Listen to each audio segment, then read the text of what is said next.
Okay, welcome back to episode 26 of Miscellaneous. Today we're going to be diving into my reasoning behind the last episode, because in the last episode we were, playing that, theoretical game with the builders and the architects, which we then transferred to be the actual point, which was men and women. And so just to prove the point that I was making there, I decided to, point out the limits of that game. So I've done, the next three steps that we had there. So we had the average was 5 in the first one. And if all three of these go for the top person, that one goes to that one and that one goes for that one. If you keep on running that over and over and over, the average keeps on increasing. And I said it tended upwards. But the thing is, it doesn't keep on tending up and up and up. It has a point that it can't go over if you keep on running that same game over and over. So, it goes from 5, 5.7, 6.2, 6.45, 6.6875, 6.825, and it'll keep on increasing, but it will never reach 7. It can never go over 7. You notice how in this column here, it's still 7s the whole way down. And so that's, we're going to call this game hypergamy, because that's basically what it is all of the women in the situation mate upwards, sometimes multiple times with the same person, but, it all trends upwards to 7. It never goes past 7. But, humans in general have been increasing overall. And so, I feel like we need to prove each of the 2 points that we've got separately. So today, I'm going to be talking about hypergamy, and I've got a couple of articles to bring up that support the case that this is actually what's been happening. So, let's dive into it. We have this here. It was from a study. More women than men have added their DNA to the human gene pool. More women than men have contributed to the gene pool of humanity since the first modern humans walked out of Africa around 70,000 years ago, according to a study. There might have been more women than men around in the past, an imbalance that could help explain the results, but it doesn't, because we know that humans are born with, an exact 50-50 ratio of men to women. Like that, we're not some breed of fish or ants or something where all of them are born one sex except for, the queen or something like that. So that I'm just going to disregard. That's nonsense. But researchers point to cultural biases whereby relatively few men got to mate with multiple women, and women tended to move home to live with their partners. Okay. If all the females but one of the males reproduced, then the males and females contribute 50-50 to the next generation. The male contribution is all from just one male. The next generation would have all the same Y chromosomes, but 100 different sets of mitochondrial DNA. Oh, so they're just going through how they worked it out. Using computer models, the researchers showed that the differences in genetic diversity rose if more women than men were breeding throughout human history. According to their simulation, an ancestral population of 60 women and 30 men were breeding in Africa before humans left the continent. The numbers fell to around 25 women and 15 men, breeding at the time of the first migration of Homo sapiens, around 70,000 years ago.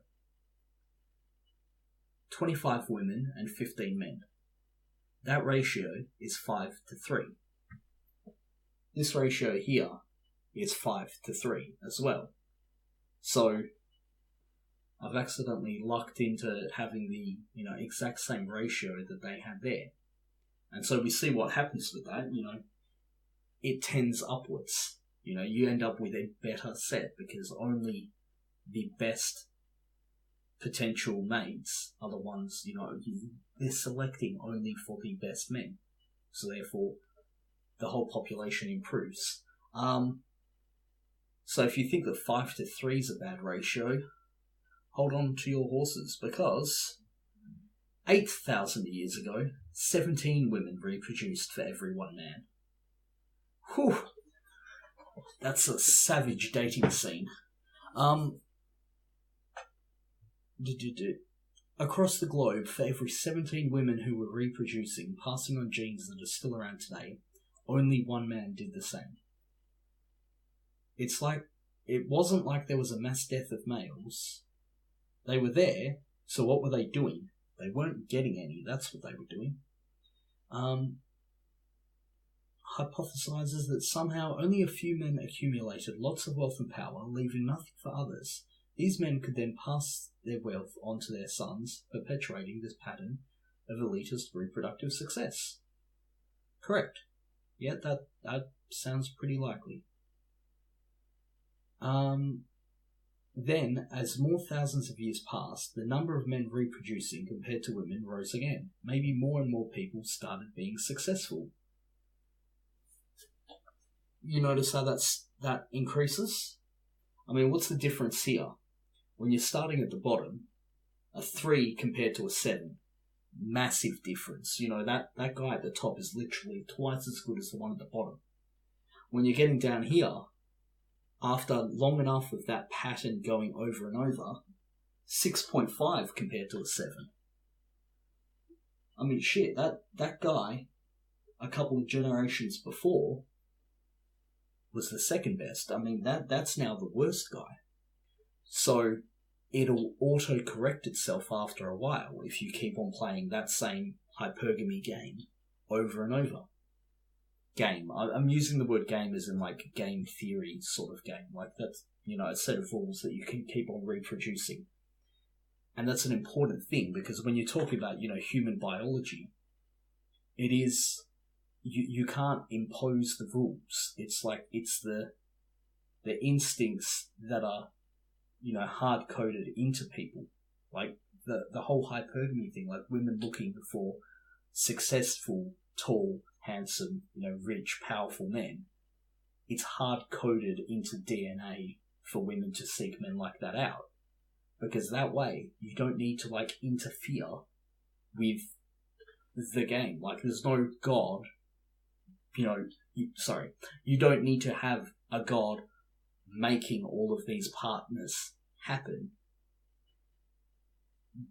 We've just evolved to have the rules hard-coded into us because it produces a better gene pool overall. Like, if you compare this to another set where everybody just mates randomly, the set with this rule improves over time. The set that mates randomly will stay at the average of 5. It won't, or it'll go down. Like, it's just random. Was there some sort of weird virus that only affected males across the globe 8,000 years ago? No. A hypothesis the team found unlikely. Yeah. To further test the wealth and power idea, the researchers plan to look for other genetic markers that would indicate something cultural, not physical, kept those early male farmers from reproducing. Well, it's that they didn't have, the means to attract the women to reproduce with. We're talking about the early days of farming. Like, if you were a good farmer, you'd be able to produce a lot more crops than your neighbours. You'd be able to support a really big family. Multiple wives. Let's look at the next one. Why did genes suggest most men died off 7,000 years ago? I would object to that categorization. It's not that they died off. That implies, a mass death event. It's just that they didn't reproduce. Or that they only reproduced at a rate of 1 to 17. Modern men's genes suggested that something peculiar happened 5,000 to 7,000 years ago. Most of the male population across Asia, Europe, Africa seems to have died off, leaving behind just one man for every 17 women. That's wrong. No. Died off, leaving behind just one set of Y chromosomes for every 17 set of mitochondrial DNA. would be a better way of phrasing that. That is, let's not read that, because that's just annoying me reading that, because that's an incredibly sensationalized way of framing it. War might know it wouldn't have. But I mean, this is all 7,000 and 70,000 years ago. It's not like this is still continuing today, except it is. Well, let's close this. I mean, this is only from a couple of hundred years ago. 1 in 200 men, direct descendants of Genghis Khan. In a 2003 groundbreaking historical genetics paper, blah blah blah, moral of the story is 750 years ago, and in that time, around 0.5% of the men in the world have a Y chromosome directly descended from Genghis Khan himself. 0.5% direct descendants from Genghis Khan. That's what you can do in 750 years. 1 in 200 men around the world are like his great-great-great-great-great-great-great-grandson. That's absolutely crazy. You know, it still happens. It's like, Genghis Khan, was he at the top of the table? Oh, I don't know. He conquered about, what was it, 20% of the landmass of the world. The guy was crazy. Like, he conquered practically the entire known world at the time. Like, from Japan all the way across to, Poland, was it? Huge empire. Yeah, you can guarantee that he got all of the women he came in contact with. All of them. There is a reason why 1 in 200 men are related to Genghis Khan. But that's still 750 years ago. So, what about today? Well, thousands of dads are left in shock as DIY paternity tests soar. Yep, 20% of men will learn they are not the father of the child they are testing. Now, I don't like that figure, because let's just say, if you're at the point where you're paternity testing for your kids, it's quite likely that they're, you've already got doubts. The people who aren't doubting that the kids aren't theirs won't be doing paternity tests. So that 20% figure, but still, 20%. That's rather high. So, it hasn't... Let's just say that the amount of inequality must be going down. Or like the average standard of living has increased so much that number's gone down. Because if you're looking at 8,000 years ago, it was 1 in 17. Now it's down to, 5? Yeah, 5 for every 1. Much better odds. much, much better odds if you're a guy of actually being able to, start a family and have kids. So, anyway, that's the point of today's episode, is that this hypergamy game basically involves a large amount of women selecting only the best men, and you can have multiple women with the same man. The reason why that works is because the women are the ones who get pregnant and have the babies. If we were seahorses, it would be the other way around. It's whoever has to actually carry the babies are the bottleneck.